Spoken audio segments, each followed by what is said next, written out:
Communauté Plagnarde, bien le bonjour, c'est Toy et aujourd'hui on va parler d'escape game. Tu crois que je pige un seul mot de ce que tu dis? En fait c'est très simple, vous devez vous échapper d'une situation périlleuse dans un temps très court, c'est souvent 1 heure. Et pour cela vous devez un petit peu cogiter, résoudre des énigmes, bref vous entendre avec votre camarade, votre équipe pour arriver à résoudre tout ça. Vous seriez en droit de vous dire quel rapport avec le sentier des mineurs.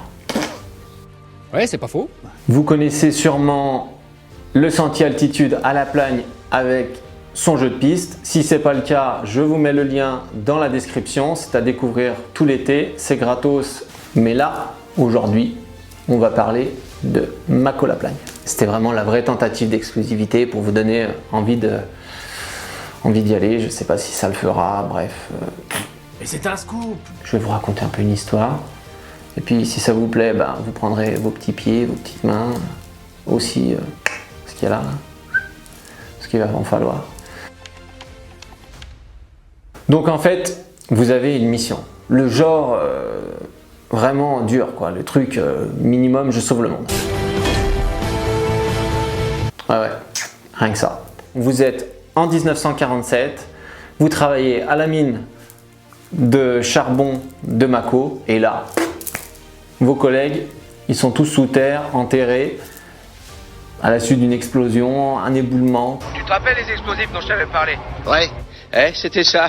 Quelque chose comme ça. Bref, ils sont emprisonnés. Vous avez 1h30 pour les sauver. Et pour cela, il va falloir récupérer la carte du directeur de la mine. Alors comme ça paraît simple. Et puisque ni vous, ni votre collègue, ni votre voisin n'êtes Houdini, il va falloir trouver une solution.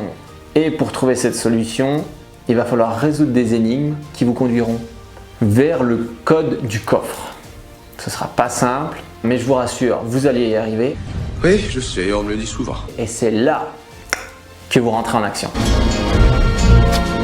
Donc là, ce que je vous propose maintenant, c'est de voir un petit peu comment le jeu va se dérouler. Et donc, pour résoudre toutes ces énigmes, en fait, vous allez à la mairie de Mako et on vous donne ça. Alors moi, je vous propose qu'on regarde rapidement ce qu'il y a dedans. Donc, dans votre sachet de jeu, vous avez tout d'abord le feuillet qui vous accompagnera tout le long et c'est là qu'il faudra marquer les différents éléments que vous aurez trouvés au cours de votre parcours. Vous avez une boussole et vu qu'on n'est pas tous des as de la course d'orientation, vous avez un explicatif qui vous montre comment fonctionne une boussole. Vous avez également la carte du sentier, un peu plus insolite, une boîte de conserve, un petit papier avec des inscriptions dessus et enfin une sangle avec des dessins et des chiffres. Et je vous souhaite bon courage. Et chose très importante, s'il vous plaît, vous n'êtes pas les seuls à jouer. Et je pense que vous n'auriez pas apprécié si tous les éléments de jeu n'avaient pas été rendus par l'équipe d'avant. No, God, please, no, no! Donc s'il vous plaît, prenez-en soin.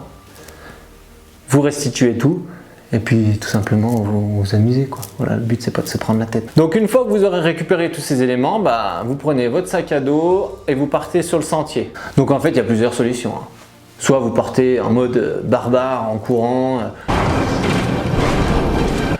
Je résous toutes les énigmes en 2 secondes, voilà, ça vous pouvez faire. Soit sinon vous êtes tranquille, cool. Vous prenez votre petit sac à dos, vous vous promenez, oh là là, la forêt elle est belle, et puis vous vous amusez tout autant. Le but c'est de s'amuser. Rappelez-vous, il faut faire les choses sérieusement, sans se prendre au sérieux. L'escape game il doit durer 2 mois. Donc prenez-en soin, pensez aux copains. Et du coup les indices, quand vous en trouvez un, c'est cool de le remettre à sa place. Pour que le groupe d'après il est quand même un petit peu à chercher. Le but c'est quand même de un peu se casser la tête, de chercher en s'amusant. Si vous trouvez un indice, remettez-le, vous ne changez pas de place, sinon tout simplement ça va pourrir le jeu des autres et c'est absolument pas le but. Voilà. Là c'était mon instant un petit peu gendarme. La loi, c'est moi! Donc une fois que vous avez trouvé tous les codes, parce que le but c'est de trouver 6 codes. Vous verrez sur votre feuillet de jeu, il y a des codes à trouver. Une fois que vous les avez trouvés, vous les additionnez. Vous reprenez le chemin inverse, vous arrivez à la mairie de Mako, vous entrez le code, et si c'est bon, Et une fois que vous aurez fait ça, il ne vous restera plus qu'une chose, c'est vous prendre en photo et puis taguer la Planète Tarentaise sur Instagram. Comme ça au moins vous aurez un petit souvenir et nous aussi de votre périple au Sentier des Mineurs. Donc je vous souhaite bonne chance, amusez-vous. N'oubliez pas de liker la vidéo, mettez bien la petite cloche pour justement ne rien rater sur nos vidéos. Je vous dis à très bientôt. D'ici là, amusez-vous bien et ciao la compagnie.